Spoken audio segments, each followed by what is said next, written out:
આપણે 600 થી 700 ગ્રામ જેટલી શીંગ લીધી છે. શીંગ લીધી છે તો આપણે એને દાણાને શેકી લેવાના છે. તો આપણે દાણા સરસ આપણે શેકી લીધા છે. તો હવે આને આપણે ઠરવા દેવાના છે. ઠરી જાય એટલે આના ફોતરા ઉખડવાના છે.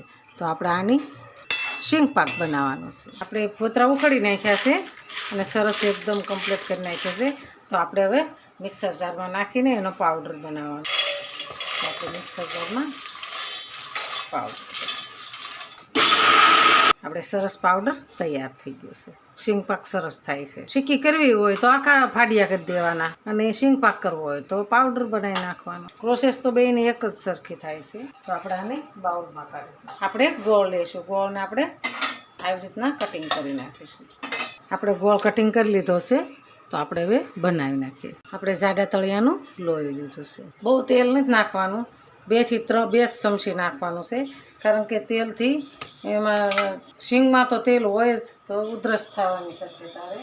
શ્રાવણ મહિનો હાલે છે તો ફરાળમાં આવું બધું બનાવેલું હોય ને તો હાલે. જ્યારે ભૂખ લાગે ત્યારે એક બટકું ખાઈ લે તો ચાલે. તો હવે આપણે ગેસની ચાલુ કરીશું. ધીમો ગેસ રાખવાનો છે. આપણે એનો ગોળનો પાયો લઈ લઈશું. બહુ પાયો નથી આવવા દેવાનો. આપણે શીકી નથી બનાવવાની. આપણે શીંગ પાક બનાવવાનો છે. એટલે આપણે ગોળ ઓગળી જાય એટલે આપણે અંદર એડ કરી દેવાનું. એટલે આપણને પોષી થાય નહીંતર છે ને કડક થાય. શીંગ પાક આપણે ઓછો સરસ બનાવવાનો છે. ગેસને આપણે ધીમો કરી દઈશું. ધીમે ધીમે હલાવીશું. થોડુંક આપણે ગોળ આવી જાય એટલે આપણે અંદર એડ કરી દઈશું. થોડો સમયમાં અને સરસ આપણે શીંગ પાક બને છે. જાડા તળિયાનું હોય ને એટલે બળે નહીં અને વ્યવસ્થિત બને. આવી રીતના આપણે ફોડલા થવા મળે ને એટલે આપણો ગોળ સરસ આવી ગયો છે. જોઈશ હવે આપણે અંદર આ શીંગનો પાવડર બનાવ્યો છે ભૂકો એને આપણે એડ કરી દઈશું. આપણે આને સરસ મિક્સ કરી દેવાનું છે. મિક્સ થઈ ગયું છે. બની ગયું ને એકદમ સરસ. આપણે થાળીને અગાઉ તેલવાળી કરી નાખી હતી. તો આપણે થાળીમાં એડ કરી દઈશું.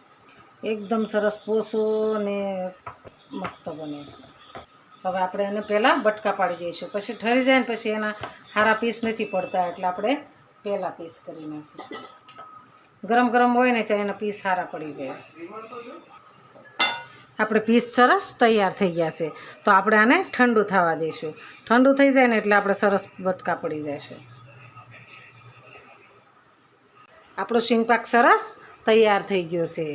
એકદમ પોસોરું જેવો થઈ ગયો છે. તો હાલો ખાવા. જો આ મારો વિડીયો ગમે તો લાઈક શેર અને સબસ્ક્રાઈબ કરી દેજો. રાધે રાધે.